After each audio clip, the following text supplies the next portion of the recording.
he loved, we have all these bird feeders in the backyard.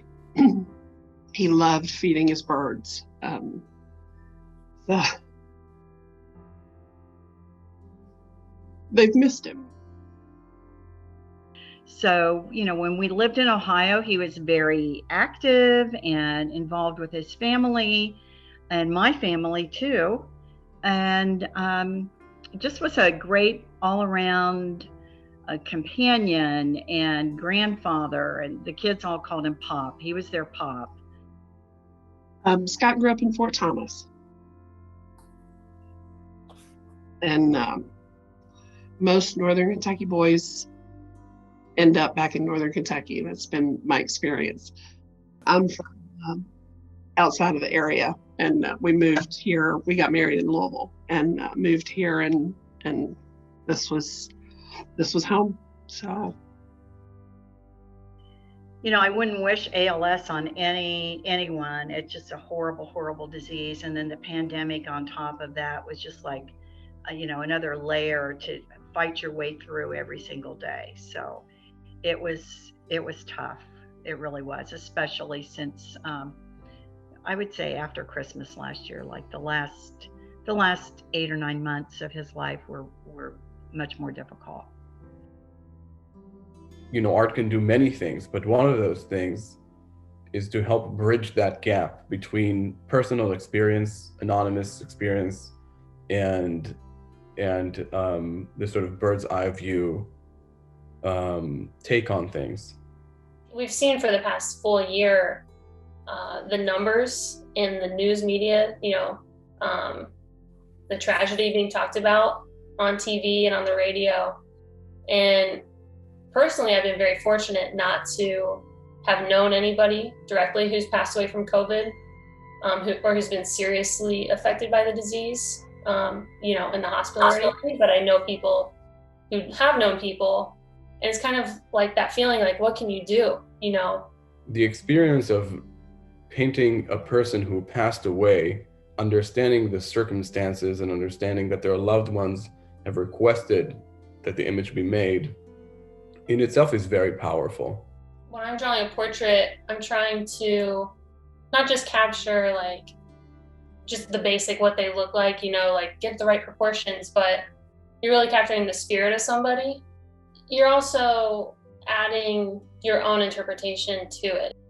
You can emphasize certain things to tell that story about how you're reading the person.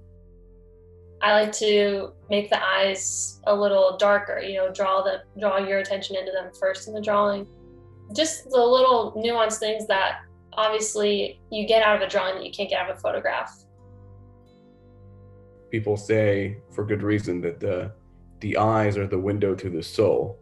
So you want to get the eyes right, but there's more than just technique there, of course, because the intent is not necessarily, not for me personally, to reproduce a photograph, but it is to create something different and to capture something essential.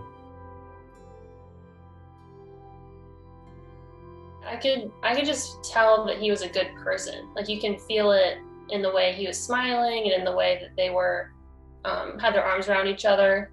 You can just feel that kind of positivity. But Jim was, he never complained, never said, poor me, why did this happen to me? He just took it day by day. That's the way we lived. And we made the best of each day. I tried to keep his spirits up. And he was just such a, just a really wonderful man. He really was. Everybody liked him. He always had a smile on his face. He would just be so surprised, that his picture would be hanging there.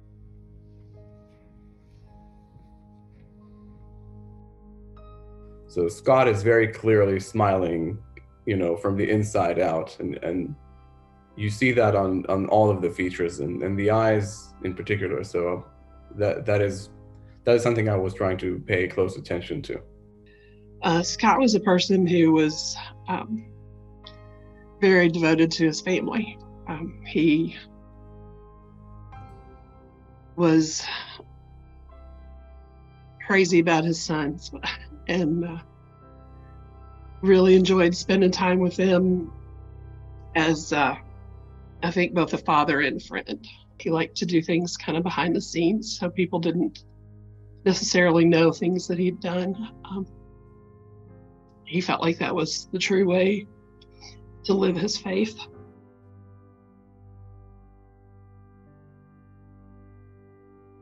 It's an emotional drawing to make because you know that the person has passed away. And yeah, it's not just like doing a job. It's very personal. It's very one-to-one, and to not even know the family, receiving the portrait on a personal level, it doesn't really change the intimacy of what we're doing as artists. Sometimes it feels so huge that you don't even know where to turn with COVID and with the pandemic. And this brings it down to a level that we all can understand. We all can feel like we're giving something that is beneficial or positive. When you understand more about the science and the statistics, that gives you kind of a rational perspective on things, which is very crucial. But art does something that the numbers can't, which is to give you a personal sense of the loss and people's experience. We're all in it together, feeling, and any way we can bring awareness to the way people lived and how they lived and who these names were. We